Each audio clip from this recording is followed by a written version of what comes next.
ዛሬም በአጀንዳ ላይ መጥታለች ማለት ነው። እንግዲህ አጀንዳ ሳምንት በሳምንት አሁን እንኳን ቀን በቀን ነው አጀንዳ እየመጣለው ማለት ነው። በቃ አጀንዳ ምንም ሊጠፋ አልቻለም። የሰሞኑን አጀንዳ አይታችኋል። ያኛው ደግሞ ረገብ እንዳለ ትንሽ ደግሞ አሁን ደግሞ የአከራካሪ አጨቃጫቂ አወዛጋቢ አጀንዳ ደግሞ መጥቷል ማለት ነው። እንግዲህ አሰላሙ አለይኩም ወራህመቱላሂ ወበረካቱሁ። ውድና የተከበራችሁ የቻናሌ ተከታታዮች በሙሉ ሰላም አላችሁ? ከኔ ጋር ሁሉ ሰላም ነው አልሐምዱሊላህ። እንግዲህ ያው የኢትዮጵያ ሕዝብ በጭቅጭቅና በውዝግብ በሙግሙግ ነው የሚባለው መሰለኝ እንግዲህ በሙግሙግ አሁን ተወጥሯል ማለት ነው። እንግዲህ እኔ በጣም ይገርመኛል ማለት ነው። ቆም ብሎ ላሰበው ሰው አሁን ይሄ አይነት ነገር ያጨቃጭቃል ወይንም ግማሹ እንግዲህ በፖለቲካ ግማሹ በዘረኝነት ግማሹ በሃይማኖት ሁሉም እንደመሰለው እንግዲህ ይበጠረቃል። እንግዲህ ሶሻል ሚዲያ ላይ የቲክቶኩ ሁሉም የመሰለውን በቃ ያወራል ማለት ነው። በቃ አጀንዳ ተፈጠረ ማለት ነው። አጀንዳ ተፈጥሯል።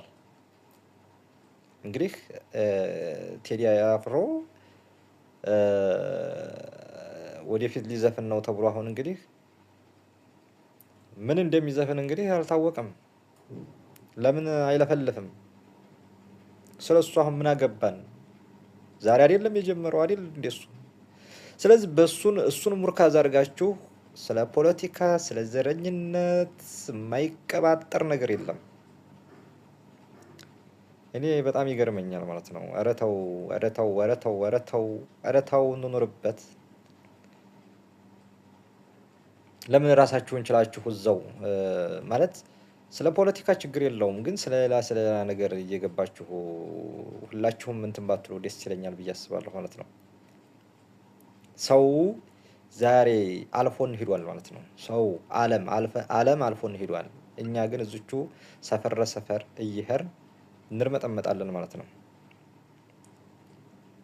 አንድ ሰው ሲናገር ዞር አድርጋችሁ ፖለቲካ ትከቱታላችሁ፣ ዞር አድርጋችሁ ሃይማኖት ታደርጉታላችሁ፣ ሃይማኖት ትቀላቅሉታላችሁ፣ ያንን አጀንዳ ትፈጥራላችሁ። በቃ እዛው በዛው በቃ ማጫረስ እኔ እንጃ በጣም ከባድ ነው። ስለዚህ አሁን ደግሞ የሰሞኑን አጀንዳ ታላችሁ፣ ያኛው አሁን ደግሞ ሳይረሳ ይሄን ደግሞ ዞር አድርጋችሁ ደግሞ አምጥታችሁታል ማለት ነው። ስለዚህ ዓለም አልፎን ሄዶ የስንት ሺህ ርቀት አልፎን ሄዶ እኛ ዛሬ ደግሞ እዝቹ ነን። እዝቹ ሰፈር ማለት ነው። ሰፈር ለሰፈር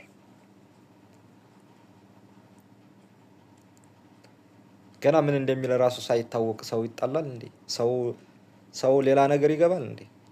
እኔ በጣም ስሜት የሚነካ ነገር ነው በየቲክቶኩ የምሰማው ነገር ማለት ነው። በጣም የሚደብር ማለት ነው። ሲጀመር ትንሽ አወቅን የሚሉት ሰዎች ናቸው ሀገር እያጠፉ ያሉት ማለት ነው። ትንሽ ተምረናል ያሉት ሰዎች ናቸው ሀገር እያጠፉ አሁን ኢትዮጵያ ላይ ማለት ነው። ሌላው ዓለም ላይ የተማረው ኃይል ለአገሩ ይጠቅማል። እኛ ሀገር ግን የተማረው ነው ሀገር የሚያጠፋው፣ አገር አጥፊ ማለት ነው። ትንሽ አወቅን የሚሉ ሰዎች አገር የሚያጠፉት እነሱ ናቸው።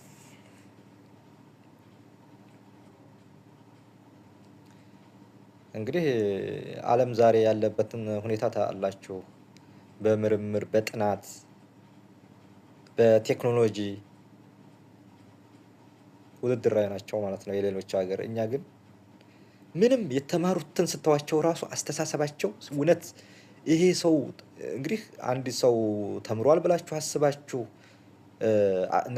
ነገ ሀገር ተረካቢ ነው ብላችሁ አስባችሁት ሶሻል ሚዲያ ላይ መጥቶ ቲክቶክ ላይ መጥቶ ከሱ ያልሆነ ቃል ስትሰሙ ምንድነው የሚሰማችሁ?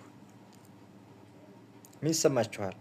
አንድ ከተማረ ኃይል አንድ ይሄ በቃ ተምሮ ወደፊት አገር ተረካቢ ነው ብላችሁ ያሰባችሁትን ሰው በየሶሻል ሚዲያው ስታዋቸው ምንድነው የሚሰማችሁ? ዝቅ ብለው ምንም ካልተማሩ ሰዎች ጋር እዛ ወርደው ሲሰዳደቡ ሲጨቃጨቁ ስታዋቸው ምን ይመስላችኋል? ምን ታስባላችሁ? ነገ ሀገራችንን ማን ነው የሚረከበን?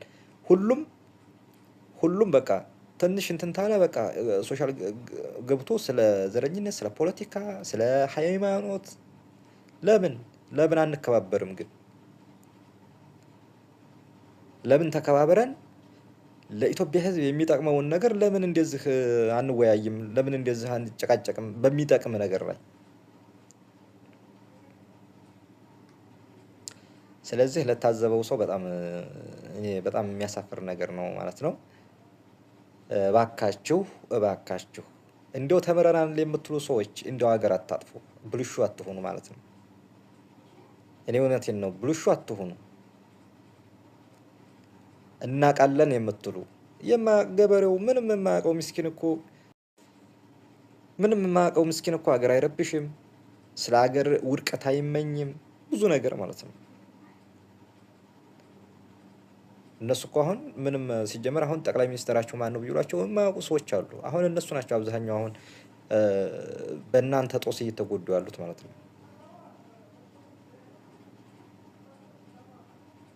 ስለዚህ ውድ ቤተሰቦች እኔ እንደው በጣም ላስበው ሰው በጣም ከባድ ነው። በቃ ሌላ ምንም በቃ ጭቅጭቅ፣ ዛሬ አሁን ይሄ እንትን ይላል፣ ነገ ደግሞ ሌላ አጀንዳ ይመጣል፣ ደግሞ ጭቅጭቅ፣ ውዝግብ፣ በቃ ንትርክ።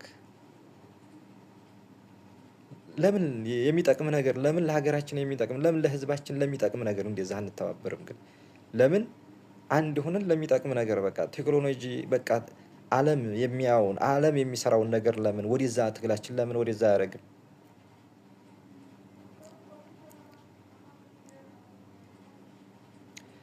ስለዚህ በጣም ከባድ ነው። እንግዲህ እናንተም ልትታዘቡት ትችላላችሁ፣ ልታዩት ሁኔታውን ነገር ልታዩት ትችላላችሁ። እኔ ህዝቡ በጣም የሚገርመኝ ነገር ማለት ነው እዛ ለምሳሌ አሁን አንደኛው ተቀናቃይ ጋር ትክክል ነው ይላል፣ እዛ ጋር ደግሞ ሄዳችሁ ስታዩት ትክክል ለሚያወራው ማለት ነው። ማን ነው ጥፋተኛው? እዛም ሄዳችሁ ትክክል ነው እዚህም ትክክል ነው ትላላችሁ። እሺ ጥፋተኛው ማን ነው? እሺ አንድ ሰው የሚያነብሰው ማለት ነው የሚያነብሰው ራሱን ችሎ ይቆማል ማለት ነው። ነገር ግን ደግሞ እዛም ሄዳችሁ ትክክል እዚህም ሄደው ትክክል እዛም ሄደው ትክክል ነው የሚሉት። እኔ ስንቱን እታዘባለሁ።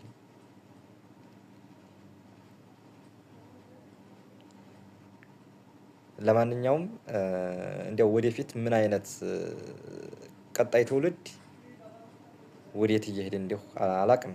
ብቻ አሁን ደግሞ ይሄ ሳይረሳ ደግሞ አሁን ነገር ደግሞ ሌላ ይመጣል፣ ሌላ አጀንዳ ደግሞ ይመጣና እንደዚሁ መጨፋጨፍ፣ ዘረኝነትን፣ ህዝብን የሚሰድብ ህዝብን የሚያቆሽሽ ሃይማኖትን የሚያቆሽሽ ይመጣል። ደግሞ አሁን ሌላ አጀንዳ ደግሞ ይመጣል ማለት ነው። እንግዲህ እኮ አንድ ብሔርተኝነት አንድ ግለሰብ ወይንም ሁለት ግለሰብ ባጠፋው ስንት ሚሊዮን የሚቆጠር ህዝብ መሰደብ የለበትም። አንድ ወይንም ከአምስት ባልበለጡ ግለሰቦች በሚሊዮን የሚቆጠሩ ህዝቦች መሰደብ የለባቸው፣ ማንም ይሁን ማንም ማለት ነው። ስለዚህ እኔ በጣም የታዘብኩት ነገር አለኝ ማለት ነው በየቲክቶኩ ማለት ነው። እንደዚህ ነው በቃ እንደዚህ ነው እኔ በላይነት ነኝ፣ እኔ ማን ነኝ፣ እኔ እንደዚህ ነኝ። ማንህም ሁልህም እኩል ነህ፣ ሁልህም ማለት ነው። ሁላችንም እኩል ነን። ሁላችንም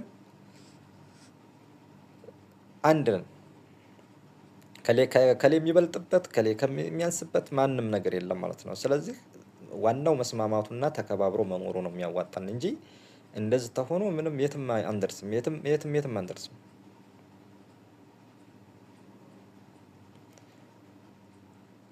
ስለዚህ ውድ ቤተሰቦች እንግዲህ ይሄን ያህል ያው እኔ ትንሽ ያየሁትን ነገር እንዲያው አላስችለኝ ብሎ ነው የመጣሁት ወደዚህ ማለት ነው። እና ያጅበኛል ወደፊት በምን አይነት ሁኔታ ኢትዮጵያ እንደምትቀጥል።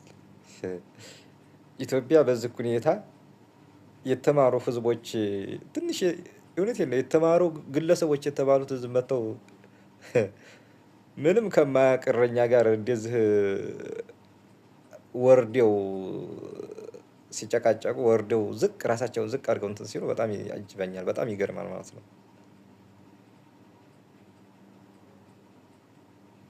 ስለዚህ የተማረ ኃይል እኮ እንደዚህ አይደለም። የተማረ ትንሽ ፊደል የቆጠረ ሰው እኮ ግለሰብን አይሳደብም።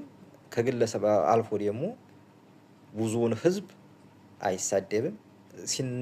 እንግዲህ ስነ ምግባርን ተምሮ ነው ያለፈው። እንግዲህ ስነ ምግባር ያለው ሰው ደግሞ ህዝብን አይሳደብም። የሚናገረውን ነገር ራሱ ማገናዘብ ነበረበት። አሁን ላይ ከተማረ ያልተማረ ነው አሁን ህዝብን ህዝብን እያከበረ ለሚናገረው ነገር ራሱ ምን አልኩኝ ብሎ የሚያስብ ስለዚህ በጣም ያሳዝናል ማለት ነው። እና ለዛሬ ይሄን ይዤላችሁ የመጣሁት ትንሽ እዛ ያየሁትን ነገር ትንሽ አላስችለኝ ስላለ ነው። ውድ ቤተሰቦቼ እንግዲህ ቪዲዮውን እያያችሁ ላይክ፣ ሸር፣ ሰብስክራይብ አርጉ። እስቲ እናንተም ደግሞ አስተያየታችሁን ስጡ ማለት ነው። ለዛሬው ዝጋ ይበቃኛል። ሰላም አለይኩም ወራህመቱላሂ ወበረካቱ።